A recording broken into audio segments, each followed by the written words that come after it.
नमस्कार, मी ऋषिकेश जोगदंडे तुमच्या सर्वांचं पुनश्च एकदा द टाइम्स ऑफ पुसदच्या एका नवीन आणि विशेष अशा भागामध्ये तुमच्या सर्वांचं सहर्षाचं स्वागत करतो.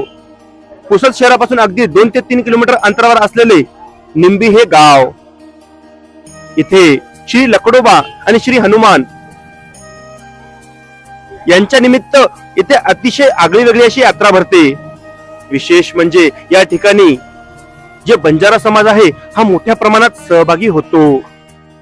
आता नेमकं याचं औचित्य काय, नेमका हा विषय काय, नेमकं हे यात्रा भरण्याचं कारण काय, नेमके कशा प्रकारे या देवावर यांची आस्था आहे, याच विषयी संपूर्ण माहिती आपण सदर व्हिडिओच्या माध्यमातून जाणून घ्यायला इथे आलेलो आहे. चला तर मग जे दादा आहेत आता त्यांच्याच मार्फत आपण संपूर्ण माहिती हे जाणून घेऊ. दादा तुमचे नाव सांगा. माझं नाव साहेबराव तुकाराम शिंदे, राहणार निंबी, मुक्काम पोस्ट पारडी, तालुका पुसद, जिल्हा यवतमाळ. या ठिकाणचा मी सामाजिक कार्यकर्ता आहे. सामाजिक कार्यकर्ता या ठिकाणी पारंपरिक पद्धतीने पहिलेपासून ही बंजारा समाजाची यात्रा संपूर्ण महाराष्ट्रातून बंजारा समाज मोठ्या संख्येने या ठिकाणी उपस्थित असतो, हजर राहतो. या ठिकाणी हनुमानजी आणि लकडोबा हे नवसाला पावणारा देव आहे. ते मानून मोठ्या श्रद्धेने भक्तिभावाने या ठिकाणी येतात. आणि आमच्या गावकऱ्याच्या वतीनं आमची गट ग्रामपंचायत निंबी कवडीपूर यांच्या वतीनं आमच्या ग्रामपंचायतचे सरपंच साहेब मयूर भाऊ राठोड, त्यांचे सहकारी मित्र उपसरपंच जोगदंडे साहेब यांच्या सहकार्याने आम्ही यात्रेचं नियोजन करत असतो. आणि सर्व गावकरी मिळून या येणाऱ्या भावी भक्तांची आम्ही म्हणजे देखरेख करत असतो. कुठे जर कमी जास्त असेल तर आम्ही सर्वजण मिळून यांची व्यवस्था करत असतो.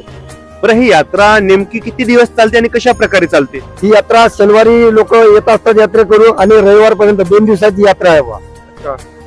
आम्ही असंही ऐकलं की रात्रीला असं आगळा वेगळा असा कार्यक्रम या ठिकाणी होतो, तर नेमकं त्याविषयी आम्हाला माहिती द्या. त्याविषयी म्हणजे त्यांच्या समाजाचे जे गाणे वगैरे लिंगी वगैरे असतात ते देवाचे भजन वगैरे त्यांच्या भाषेमधून ते मंदिरासमोर रात्रभर असे चालत असतात. अच्छा, बरं, आता सदर व्हिडिओच्या माध्यमातून प्रशासनाला, शासनाला तुमची काही मागणी वगैरे आहे का?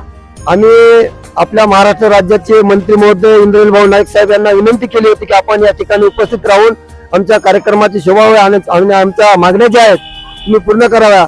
आमची एकच विनंती आहे, तुमच्या माध्यमातून आम्ही सांगू इच्छितो की या देवस्थानला पर्यटनाचा दर्जा द्यावा आणि या ठिकाणी कसं व्यवस्थित आणि एक निसर्गरम्य वातावरण होईल, हेच आमची एक विनंती आहे त्यांना. आता ज्याप्रमाणे राज्यमंत्री इंद्रनील नाईक साहेब यांच्याकडे पर्यटन आणि विकास हे खाते सुद्धा आहे, नक्कीच आता इथलचे जे भाविक आहे, रहिवासी आहे, यांच्या मार्फत जी घातलेली मागणी लवकरच पूर्ण करतील अशी आपल्यालाही आशा आहे.